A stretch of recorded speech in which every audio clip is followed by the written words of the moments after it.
Bonjour et bienvenue à Vie de foi. Aujourd'hui, on va parler de notre destinée en Christ. Moi, je crois que Dieu vous aime. Il a prévu des jours merveilleux pour vous. Et en même temps, Dieu veut vous diriger par son esprit pour que vous puissiez arriver au bon port et vraiment que vous puissiez arriver au bon moment sans rien manquer. Mais de l'autre côté, nous savons que le diable est contre nous.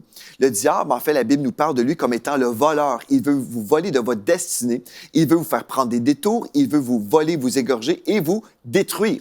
Mais heureusement, le Seigneur Jésus est venu pour nous donner la vie et la vie en abondance. Donc aujourd'hui, toute cette semaine, ce qu'on veut faire, c'est découvrir en fait les stratégies du diable parce que lui, il veut vous nuire, il veut vous opposer, il veut en fait vous inviter à prendre des détours pour rater votre destinée. Mais gloire à Dieu, la parole de Dieu est là pour nous. Son Saint-Esprit est ici avec nous en ce moment sur le plateau et là où vous êtes, dans votre maison, ou peu importe où vous vous retrouvez, l'Esprit de Dieu est là pour vous accorder des révélations et aussi pour vous révéler les stratégies du diable pour éviter ce que le diable veut vous faire prendre comme détour. J'aimerais ça qu'on puisse comprendre ce chemin ensemble comme étant comme une autoroute, si on veut. Donc, nous sommes ensemble dans une voiture, nous avançons ensemble dans les voies de Dieu et nous allons discerner des panneaux. Donc, hier, ce qu'on a vu, c'est qu'il y a un panneau qui s'appelait l'humilité et il y avait un autre panneau qui s'appelait l'orgueil. Nous avons choisi ensemble le panneau de l'humilité. On a pris cette sortie et on poursuit toujours dans les voies de Dieu. Aujourd'hui, on va parler, en fait, du silence versus les jugements. Et dans le corps de Christ, bien, des fois, on entend beaucoup de jugements. Et on va découvrir ensemble qu'on peut choisir le silence. Des fois, on s'imagine qu'on est obligé de parler, mais ce n'est pas le cas. On peut choisir le silence.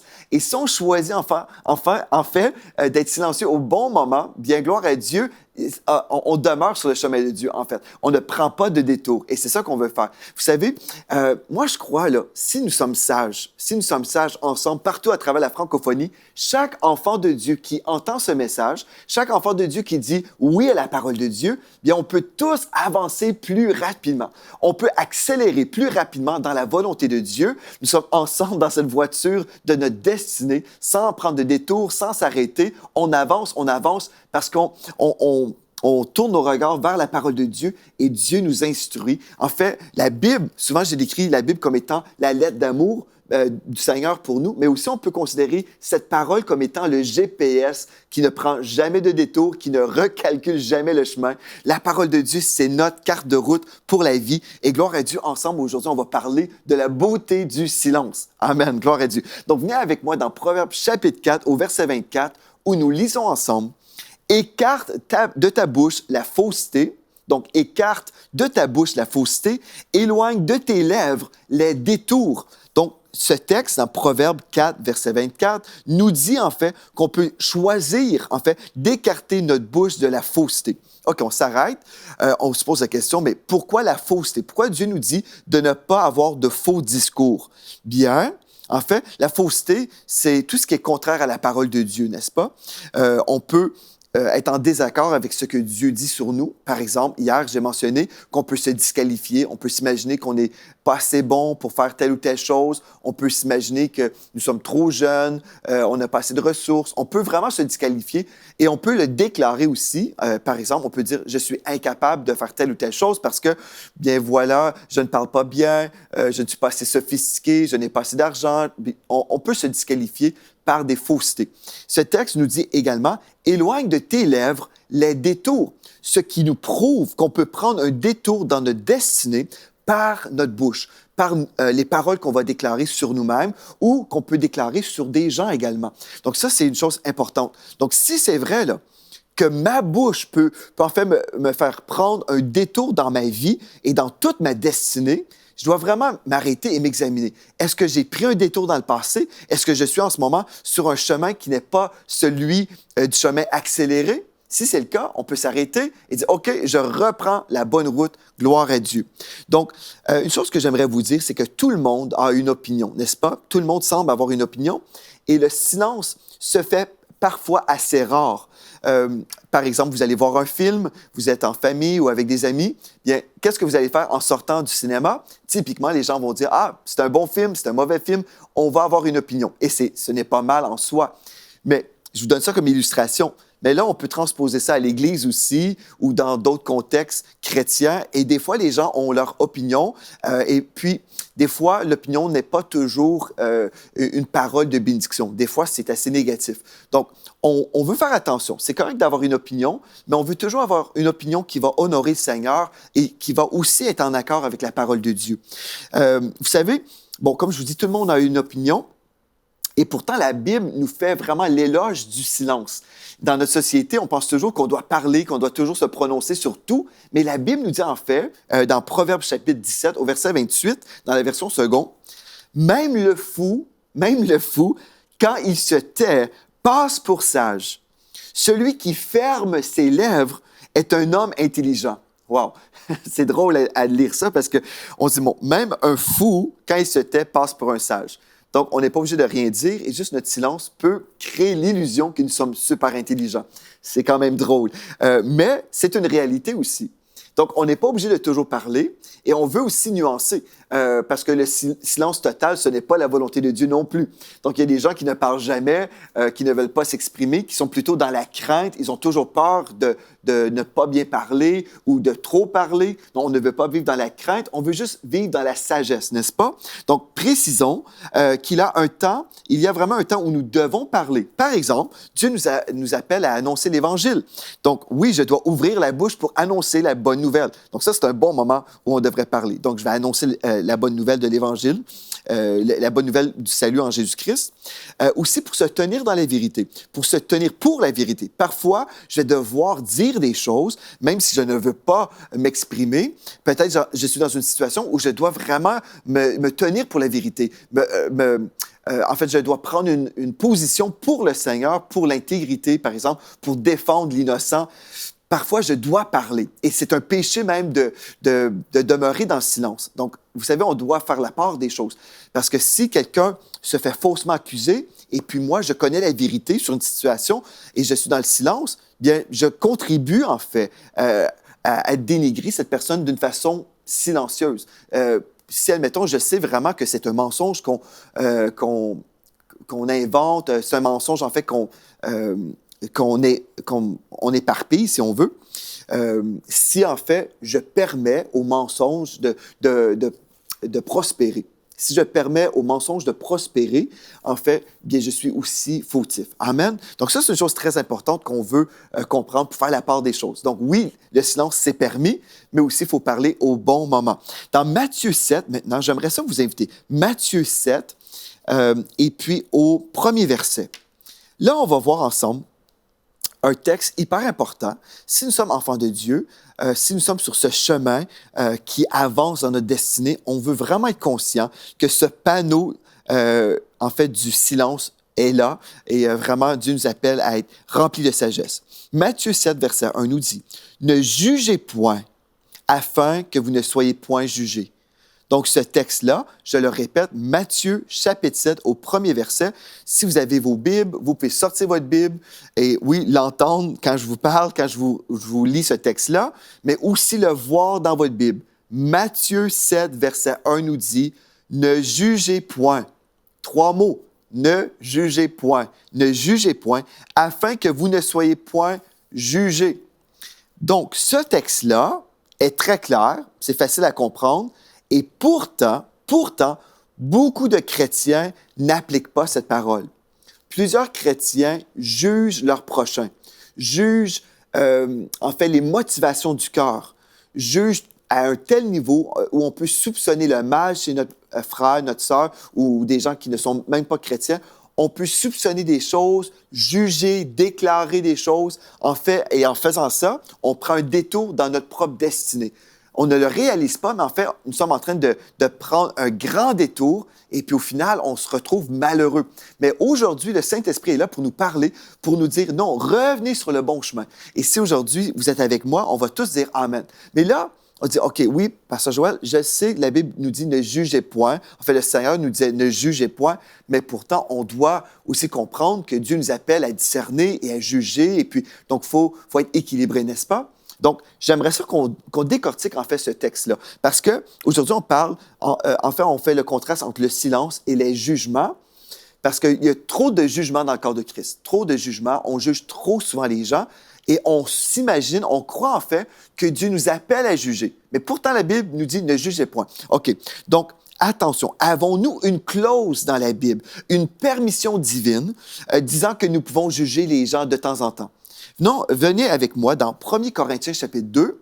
Donc, 1 Corinthiens chapitre 2 au verset 14. On va lire le texte, en fait, qui a donné une permission aux gens, où les gens ont cru qu'on pouvait juger nos frères et nos sœurs dans l'Église. Et on va s'arrêter pour vraiment se remettre en question.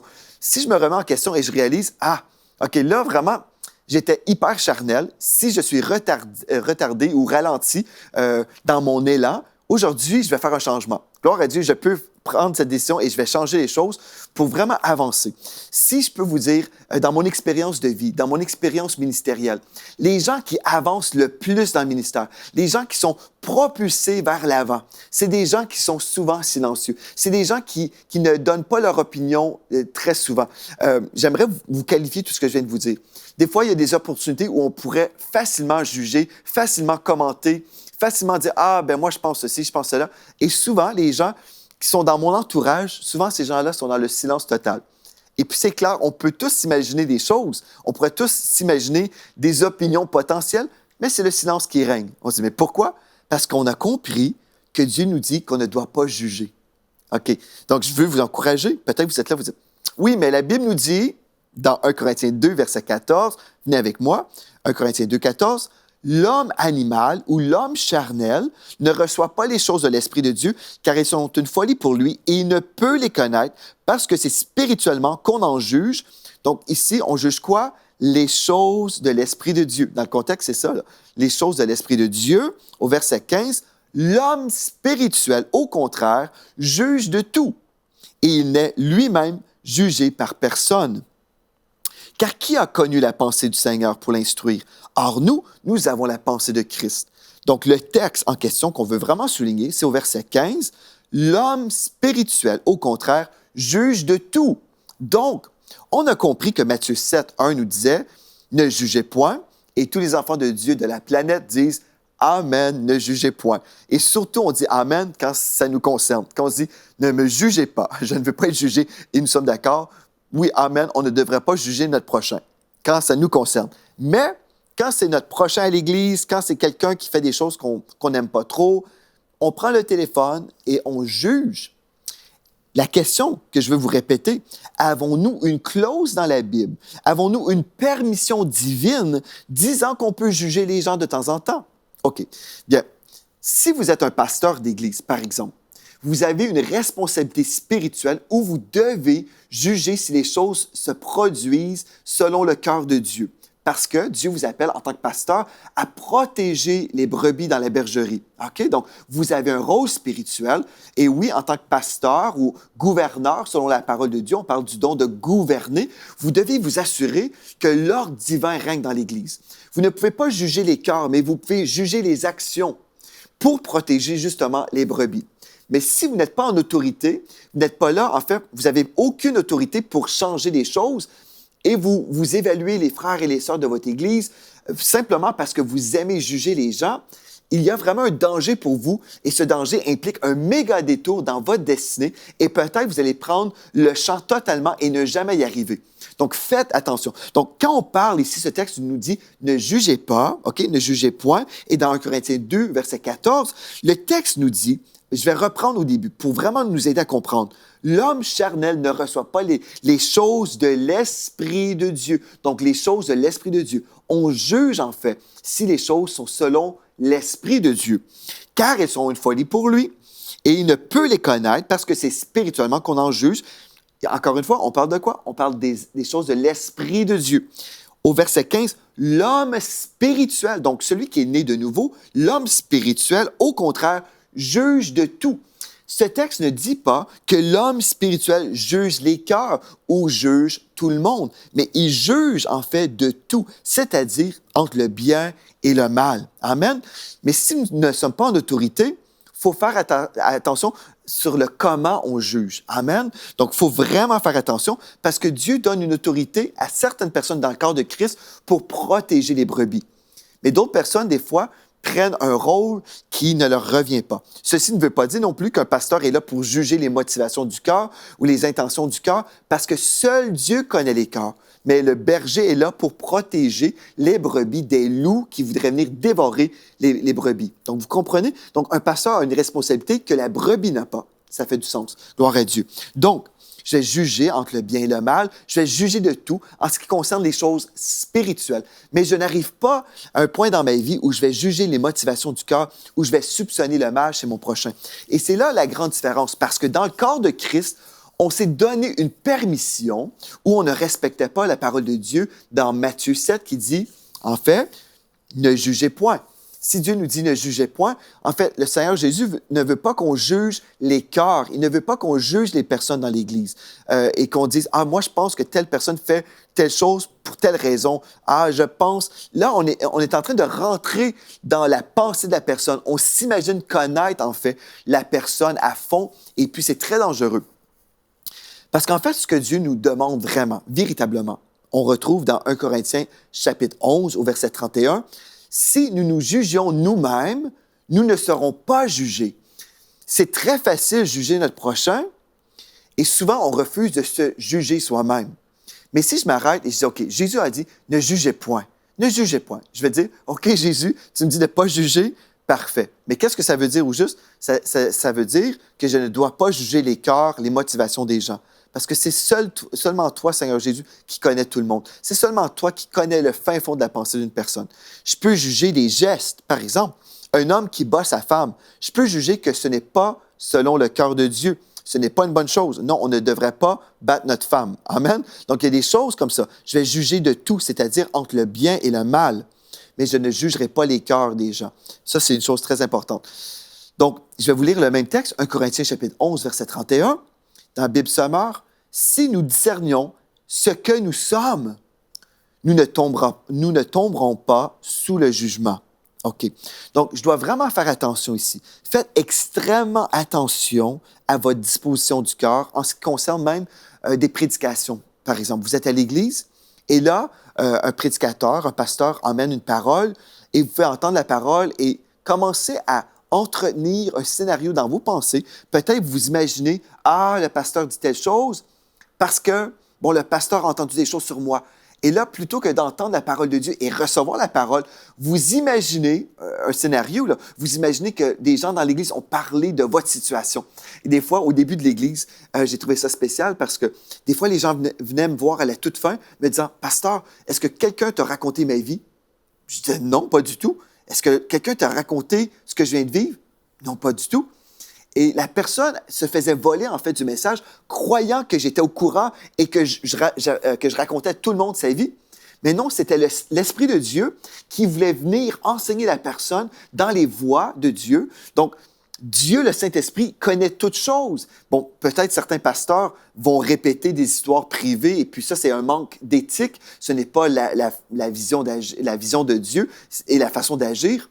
Mais ce n'est pas forcément le cas. Et si on est là dans une église et l'Esprit de Dieu nous parle, mais on soupçonne le mal, on s'imagine à tort, en fait, que l'homme de Dieu a entendu parler de nous, et c'est vraiment l'Esprit de Dieu qui veut nous parler et nous révéler son cœur pour nous dans la situation, on peut se faire voler. Donc, on doit faire attention vraiment et faire extrêmement attention à notre disposition de cœur lorsque nous entendons une prédication. Parce que comprenez ceci, la parole de Dieu est une semence en nous qui peut produire une belle récolte et nous amener dans notre destinée. Mais en même temps, le diable veut voler cette semence. Il veut empêcher que cette semence descende en nous. Donc, il va essayer de voler cette semence pour vous empêcher de recevoir votre percée.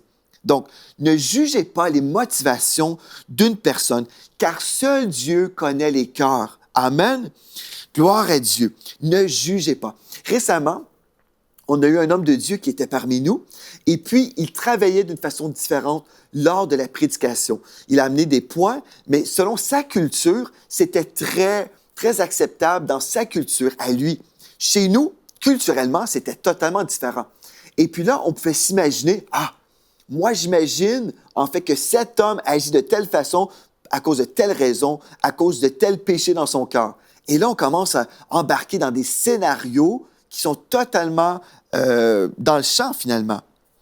Et ce que la majorité peuvent ignorer. En fait, les gens peuvent vraiment ignorer que cette personne agit à cause de sa culture. Donc, on doit faire attention. Et on doit aussi revenir à la crainte de l'Éternel.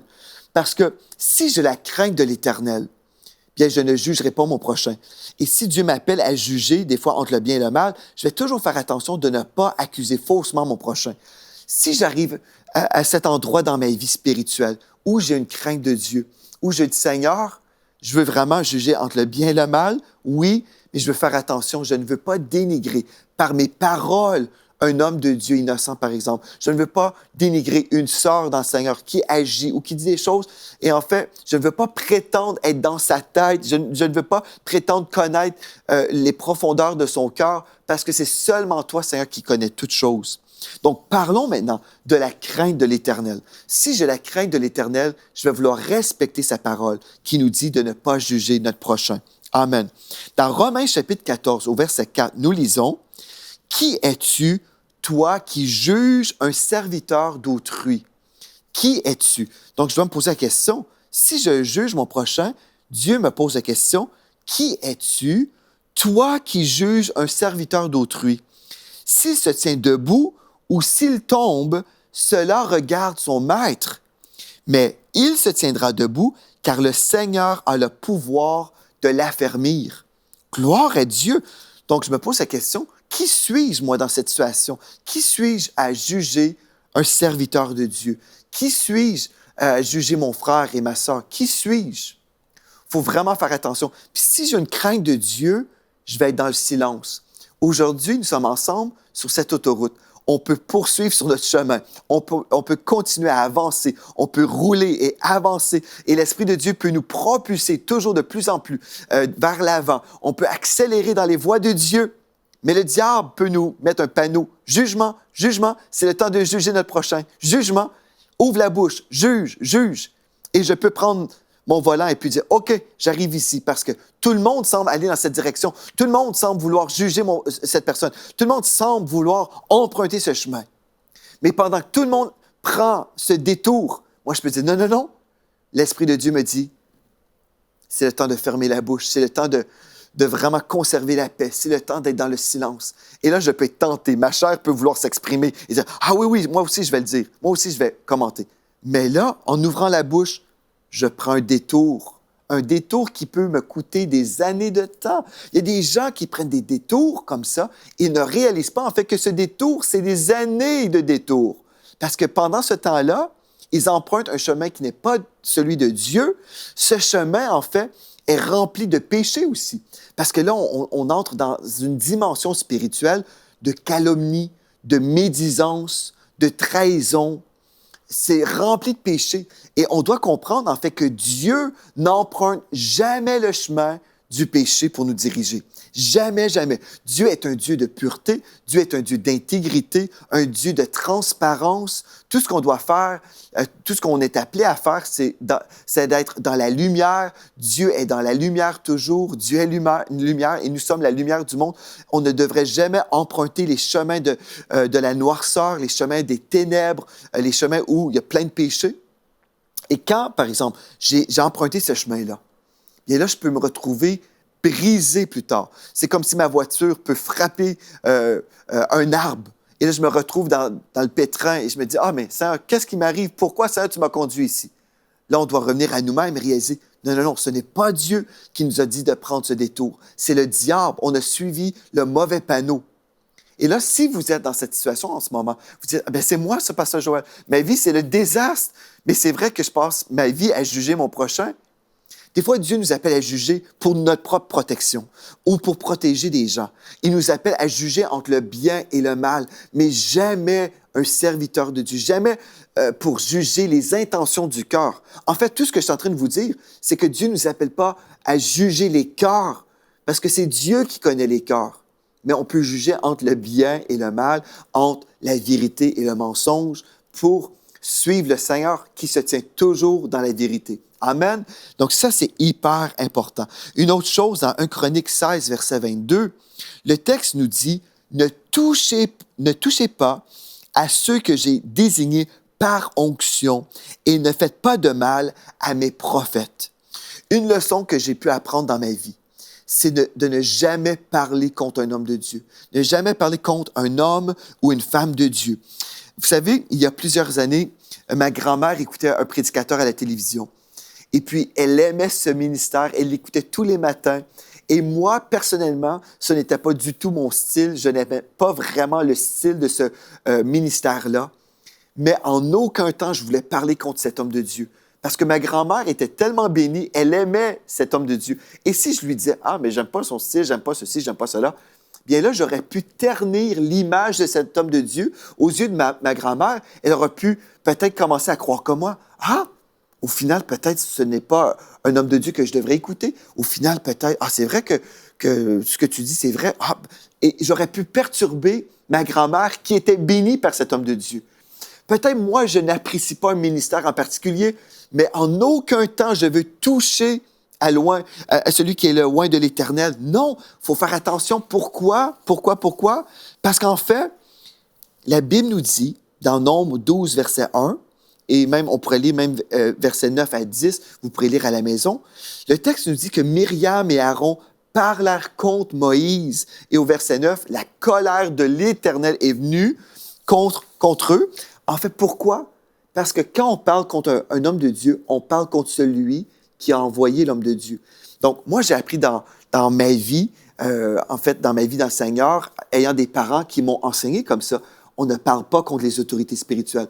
On peut juger pour nous-mêmes et se protéger si on discerne des choses, mais on doit faire très, très, très attention de ne pas toucher à l'homme et à la femme de Dieu. Et dans le corps de Christ, il y a eu beaucoup, beaucoup de liberté. Et c'est vraiment scandaleux. Il y a beaucoup de personnes qui ne sont pas dans la crainte de l'Éternel, qui pensent qu'ils peuvent juger facilement comme ça les intentions du cœur. Et devant Dieu, c'est extrêmement grave. C'est vraiment la recette pour le désastre. C'est en même temps, c'est le chemin du diable qui est l'accusateur des frères. Dans l'Apocalypse, nous découvrons que le destructeur ou Satan, c'est l'accusateur des frères. Il accuse. Et on ne veut jamais s'unir au diable. On ne veut jamais être avec l'adversaire. On ne veut jamais s'opposer au royaume de Dieu. Mais on veut toujours emprunter le chemin du Seigneur, n'est-ce pas? Alléluia! Gloire à Dieu. Gloire à Dieu.